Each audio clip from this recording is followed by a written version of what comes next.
திரு ஜென்ராம் சதின்னு எதை சொல்றாரு? இவ்வளவு பெரிய குற்றச்சாட்டை என்ன அடிப்படையில் முன்வைக்கிறார் முதலமைச்சர்?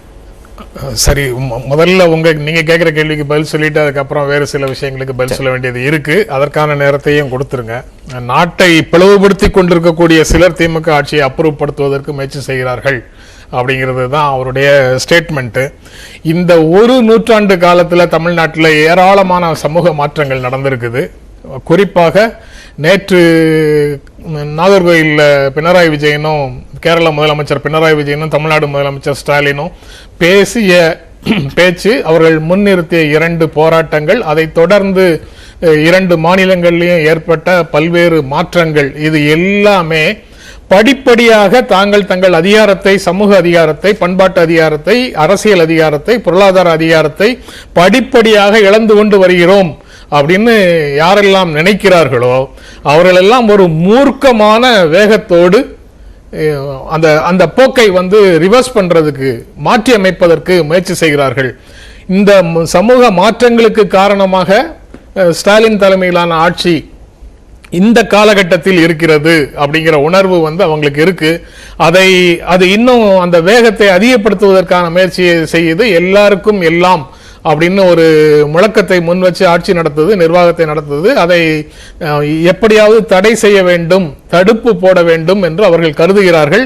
அதனாலதான் தஞ்சாவூர் பக்கத்தில் அந்த திருக்காட்டுப்பள்ளியில ஒரு பள்ளி மாணவி செய்த தற்கொலையே கூட மத ரீதியான பிரச்சனையாக மாற்றுவதற்கு, மத மாற்றம் தொடர்பாக நடந்த தற்கொலையாக மாற்றுவதற்கு தீவிரமாக முயற்சி செய்தார்கள். அது ஈடுபடல. அதற்கு பிறகு கோயம்புத்தூர்ல ஒரு பயங்கரவாத செயலுக்கான முன் தயாரிப்பு பணிகளின் போது நடந்த ஒரு விபத்தை பயங்கரவாத செயல் என்றே சொல்லி ஒரு நெருக்கடியை உருவாக்கினார்கள். அது பயங்கரவாத செயல் தானே. இன்னைக்கு சர்வதேச அமைப்புகள்லாம் அதுக்கு பொறுப்பெடுக்கிறாங்களா? ஐஎஸ் அமைப்பு நாங்க தான் அதுக்கான திட்டமிட்டோம் அப்படின்றாங்க.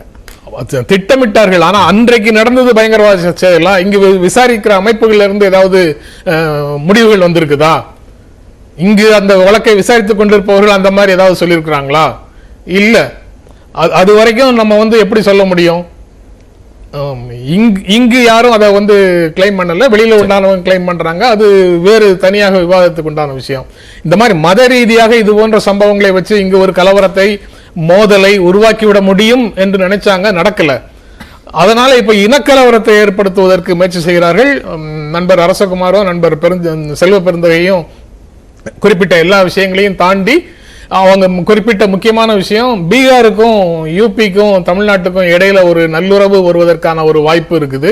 அது எதிர்க்கட்சிகளுடைய ஒற்றுமையின் மூலமாக ஒரு நட்புறவு வருவதை உடைத்து எறிவதற்காக தேஜஸ்வி யாதவ் இங்கு பேசியது, நிதிஷ்குமார் இங்க வாழ்த்துக்களை சொல்லி அனுப்பியது போன்ற விஷயங்கள் காரணமாக அதை உடைத்து எறிவதற்காக இந்த பிரச்சனையை பீகார்ல இருக்கக்கூடிய பாரதிய ஜனதா கட்சி தான் தொடங்கி வைக்கிறது.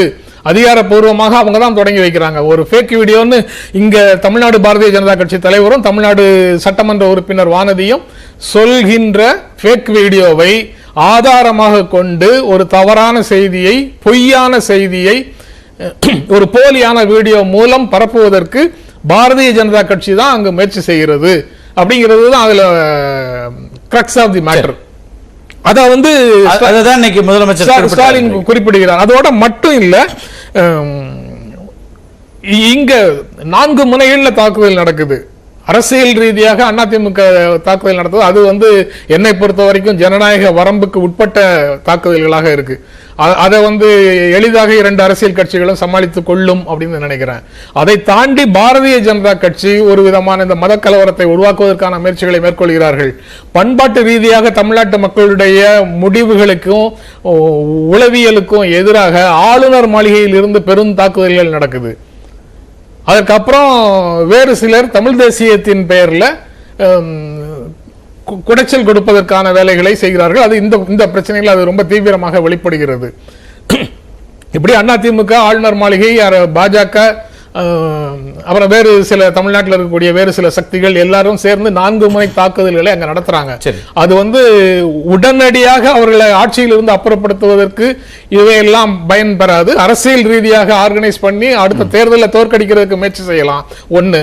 ரெண்டாவது, உடனடியாக 2024 மக்களவை தேர்தலின் போதே சட்டமன்றத்திற்கும் தேர்தல் வரும், ஒரே நாடு ஒரே தேர்தல் போன்ற முழக்கங்களை அதிமுகவினுடைய அது தொண்டர்களை உற்சாகமா வைத்துக்கிறதுக்கான ஒரு சொல்லப்படக்கூடிய கருத்தா நீங்க அது பார்க்கலாம்.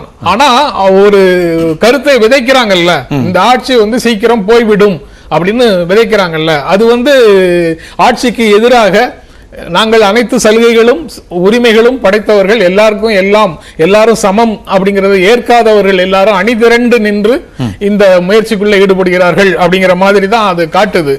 அதனால அவர் ஸ்டாலின் சொல்வது சரியான விஷயம் தான் அப்படின்னு நினைக்கிறேன். இங்க அப்படி பேசுறாங்க இப்படி பேசுறாங்க. இப்ப இந்த திட்டங்கள் நடக்குது, சதி திட்டங்கள் நடக்குது, இதெல்லாம் ஒரு பக்கம். இந்த விமர்சனங்கள் அதற்கு பின்னணி என்ன அப்படிங்கறதெல்லாம் இவங்க சொல்றாங்க. ஆனா ஆட்சியை அகற்றுவது அப்படிங்கிற ஒரு அப்புறப்படுத்த முயற்சி என்பது எச்சரிக்கை உணர்வோடு சொல்லக்கூடிய ஒரு கருத்தா பார்க்க வேண்டியிருக்கா, அல்லது மிகை மதிப்பீடா, அல்லது அதை எப்படி பார்க்க வேண்டியிருக்குன்னா எதிர்த்தரப்புல இருந்து இதை மிகையா சொல்றாங்க அப்படின்னு. அதாவது ஆட்சிக்கு எதிராக அணிதிரண்டு நிற்பவர்களுடைய உள்ளத்தில் என்ன இருக்கிறது அப்படிங்கறத அவர் சொல்றாரு. Constitutional machinery has failed in Tamil Nadu அப்படின்னு எஸ்டாப்ளிஷ் பண்றதுக்கு இந்திய அரசு இயந்திரம், தமிழ்நாட்டின் அரசு இயந்திரம் தோற்று போனது, இங்கு சட்டம் ஒழுங்கை நிலைநாட்ட இயலவில்லை அப்படிங்கிற ஒரு கருத்தை மக்களிடம் விதைப்பதற்கு அரசு அமைப்புகளில் இருக்கக்கூடியவர்களுக்கு அப்படி ஒரு சிந்தனை, அப்படி ஒரு எண்ண போக்கு வளர்வதற்கு தேவையான கருத்துருக்களை இங்கு உருவாக்கி கொண்டிருக்கிறார்கள். அதன் அடிப்படையில் அவங்க செயல்படுறதுனால அது நடக்குதா நடக்கலையா, நம்பிக்கையை அரசு எப்படி அதை முறியடிக்கும் அப்படிங்கிறது வேறு விஷயம். ஆனா அவர்களுடைய நோக்கம் அதுவாக இருக்கு, அந்த வேலைகளை அவர்கள் செய்கிறார்கள் என்பதை அவர் வெளிப்படுத்துறாரு. அது தவிர இங்க திமுக பிரமுகர்கள் பேசுறாங்க, அப்படி பேசுறாங்க இப்படி பேசுறாங்கன்னு சொன்னது எல்லாமே ஒரு எதிர்வினையாகத்தான் நான் பார்க்கிறேன். அது ஆதிக்கம் செலுத்துகின்ற ஒரு ஆதிக்கம் செலுத்துகின்றவர்களுக்கு எதிரான குரல், ஆதிக்கத்திற்கு உடந்தையாக போகிறவர்களுக்கு எதிரான குரல். இங்கு அரசமைப்பு சட்டம் மூலமாக, அரசியல் நிர்ணய சபை மூலமாக இங்கு அபிஷியல் லாங்குவேஜஸ் ஆக்ட் உருவாக்கப்பட்ட காலத்தில் இருந்து தமிழ்நாட்டுக்கு எதிராக, இந்திய மொழிகளின் சமத்துவத்திற்கு எதிராக ஒரே ஒரு இந்திய மொழி அனைத்து இந்தியாவிலும் இந்தி பேசாத மாநிலங்கள் அனைத்து திணிக்கப்பட்டு கொண்டு வருகிறது. தனியாக திணிக்கிறதுன்னு சொல்றாங்க, திணிப்புன்னு சொல்லி எதிர்க்கிறாங்கன்னு சொல்றதெல்லாம் சரியான வார்த்தைகள் இல்ல. உண்மையிலேயே டே 1ல இருந்து அரசமைப்பு சட்ட தொடக்கத்தில் இருந்தே இந்தியை பொறுத்தவரை திணிக்கப்பட்டு ஆதிக்கத்திற்கு எதிராக சொல்லக்கூடிய கருத்துக்களை நீங்க வன்முறை தூண்டக்கூடிய கருத்துக்களோடு ஒப்பிட முடியாதுன்னு திரு ஜென்ராம் சொல்றாரு. திட்டமிட்டு சதி செயலாக சொல்லக்கூடிய கருத்துக்கள் வேறு, இது வேறு அப்படிங்கிறார். நான் ஒரே கேள்வி கேட்கிறேன். இங்க இருக்கக்கூடிய இந்த ஆட்சி அதிகாரத்தில் இருக்கக்கூடிய ஒரு மந்திரி பேசிய விஷயத்தை பத்தி சொன்னா திரும்ப திரும்ப அதை கடந்து போறமே தவிர அதை எதுவுமே பண்றாரு.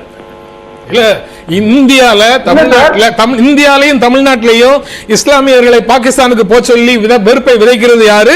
இஸ்லாமியர்களை புறக்கணிங்கள், இஸ்லாமியர்களுடைய கடைகள்ல எதுவும் வாங்காதீங்கன்னு சொன்னது யாரு? கோவில் திருவிழாக்கள் இஸ்லாமியர்களுக்கு கடை வைக்கவே அனுமதி கிடையாதுன்னு சொல்றது யாரு?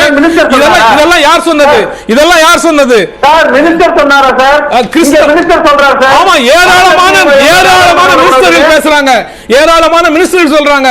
அரசு சார்பாக கர்நாடகால அரசு சார்பாக டெண்டர் விடுறதுல இருந்து அப்ளை பண்ண இஸ்லாமியர்கள் டெண்டரை தள்ளி போட்டிருக்காங்க.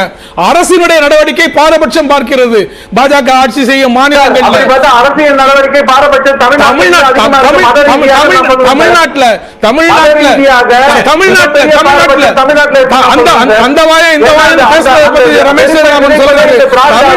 கிறிஸ்தவர்களுக்கு ஒரு பெயர், இஸ்லாமியர்களுக்கு ஒரு பெயர், கம்யூனிஸ்டுகளுக்கு ஒரு பெயர், காங்கிரஸ்காரர்களுக்கு ஒரு பெயர், மதச்சார்பற்றவர்களுக்கு ஒரு பெயர், எல்லாமே இழிவுபடுத்தும் நோக்கத்தோட வேறு வேறு பெயர்களை வைத்து தமிழ்நாடு முழுக்க பேசிட்டு இருக்கிறது யாரு? அவர் இங்க மற்ற அமைப்புகளை, கம்யூனிஸ்டுகளை என்னவா சொல்றாங்க, அல்லது கேள்வி எழுப்பக்கூடியவர்களை என்னவா சொல்றாங்க, ஒவ்வொருத்தருக்கும் ஒரு பெயர்களை சொல்லி அவங்க அவமானப்படுத்துவது யாரு? அது ஒண்ணும் தவறான இதுல எங்களை பொறுத்த வரைக்கும் அவங்களுக்கு எதுவுமே தவறு கிடையாது. அவங்களுக்கு எதுவுமே தவறு கிடையாது. ரொம்ப சிம்பிள். அதாவது அர்பன் நக்சல் சொல்றாங்க. நான் இது வரைக்கும் அந்த மாதிரி வார்த்தையை பயன்படுத்தியதில்லை. நீங்க பயன்படுத்த உங்களை போன்ற உங்கள் ஆதரவு கருத்து தளத்தில் இருக்கக்கூடியவர்கள் எத்தனை பேர் பயன்படுத்துறாங்க? நான் பொறுப்பெடுத்துக்கணும். நான் பேசுறதுக்கு இது லார்ஜ்லி தான் பேசுறோம். வெறுப்பு பேச்சுகளை அப்படின்னு சொன்னா எதெல்லாம் வெறுப்பு பேச்சுல வருது? நீங்க வந்து அந்த இடத்துல பொறுப்பேற்க சொல்றீங்க. நீங்க அவர் பேசினாரு, இவர் பேசினாரு, பொறுப்பேற்க சொல்றீங்க. மந்திரிகள் பேசுற பேச்சுல நான் நிம்மதியா மறுநாள் நீங்க கான்டெக்ஸ்ட் எல்லாத்தையும் வெவ்வேறு மாநிலங்களில் இருக்கக்கூடிய பாரதிய ஜனதா கட்சி அமைச்சர்கள், ஒன்றிய அரசுல இருக்கக்கூடிய பாரதிய ஜனதா கட்சி அமைச்சர்கள் எல்லோரும் வெறுப்பை விதைக்கும் பேச்சை பேசியிருக்காங்க. இஸ்லாமியர்களுக்கு எதிராக பேசியிருக்காங்க அமைச்சர்கள். நீங்க சொல்லுங்க, எத்தனையோ பேசியிருக்கிறாங்க.